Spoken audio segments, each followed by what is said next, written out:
Hey guys, how's it going? Today I wanted to talk about one of the most important acronyms in construction management, which is the RFP.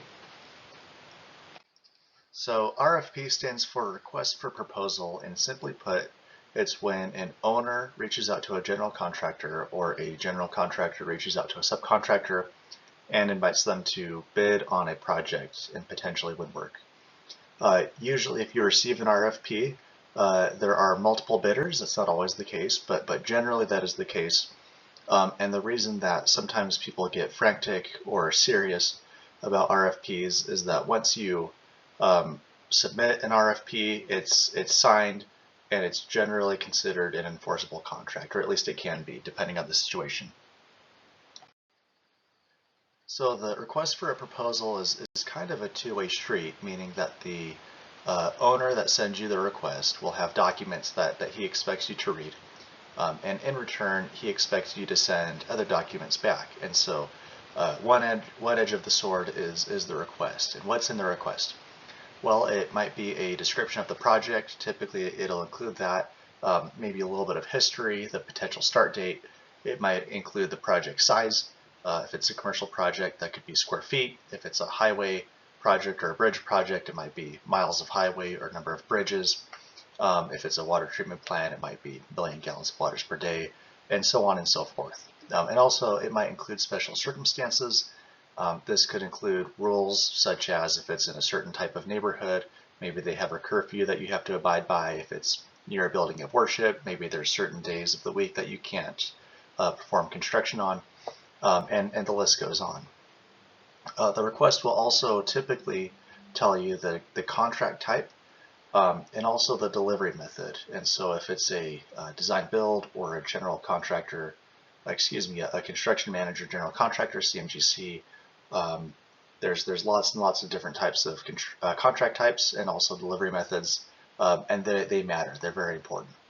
And the last thing is an instruction to bidders. And so usually this will include special instructions that the owner wants you to follow as you submit your proposal. So now on the other side of the coin, you're going to have the proposal you submit. And there's kind of a general format that you have to follow, but really you have to follow the owner's instructions. That's the most important thing. That being said, generally what happens is you'll submit a proposal that'll include a preamble, which is some sort of introduction, acknowledgement of the project. XYZ company is pleased to submit a proposal for XYZ project, and so on. Usually it'll include a description of the works, and at the very bottom it'll include a price. The most important part, arguably, of a proposal is the assumptions and clarifications. Now, sometimes you're allowed to include this, sometimes you're not. It'll kind of get determined before the construction begins, but this is very important because this is how you tell the story of how you came to your price. Sometimes you have to submit a price that's probably a little bit higher than your competitors. Maybe you caught something that they didn't, maybe there's some extenuating circumstance.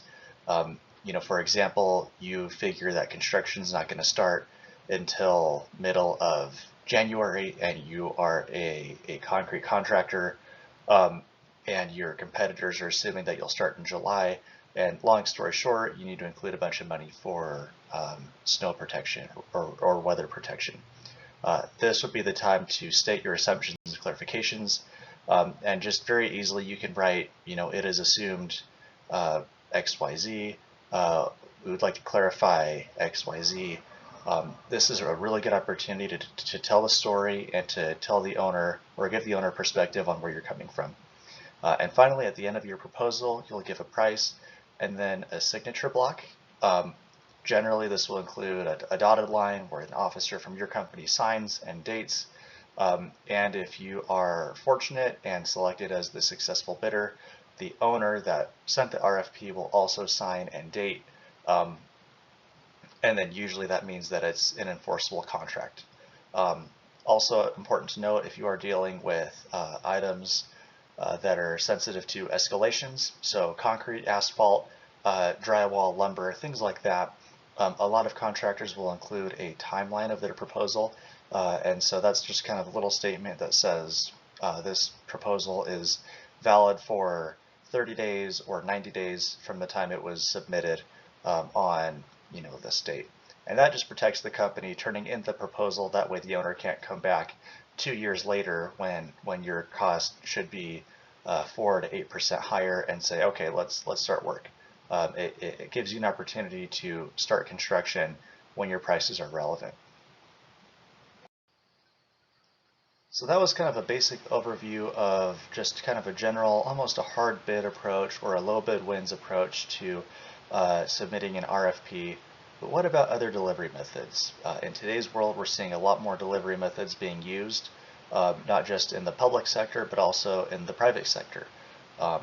And so depending on the delivery method, maybe a CMGC, maybe a CMIR, which is Construction Manager at Risk, the owner may have other requirements aside from price to determine who's the most qualified bidder for the project, who's going to be the best fit for what they need. And that could come down to schedule. It could come to team resumes, so the experience of your team or the experience of your company.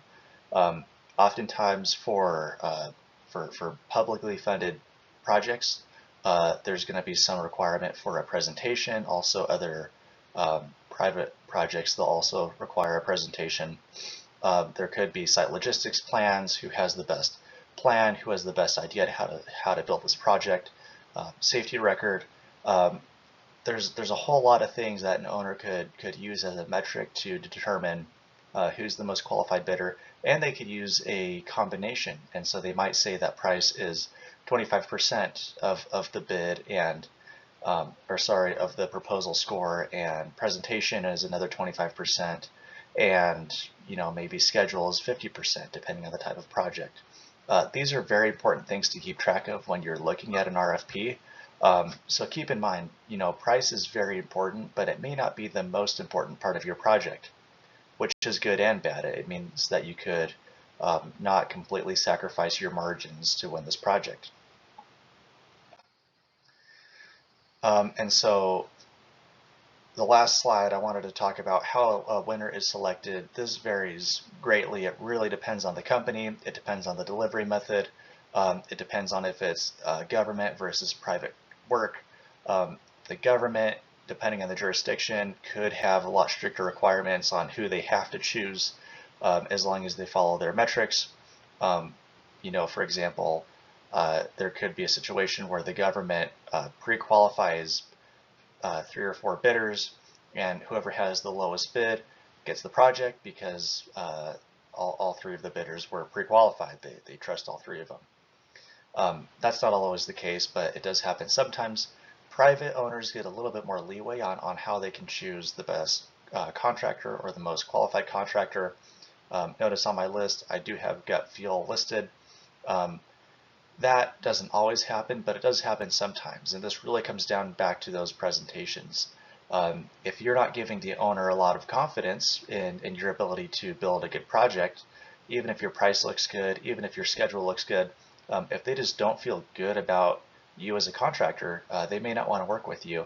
And honestly, it kind of feels like an understandable reaction. If you take your car to a mechanic and you get the sense that your mechanic doesn't really know what they're doing, you may consider going to a slightly more expensive mechanic that you feel more comfortable working on your car.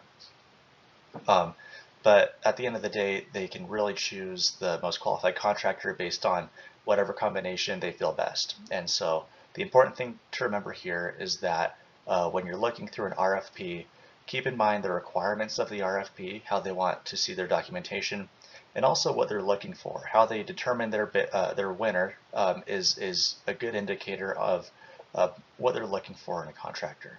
And that's all I've got. Thank you so much.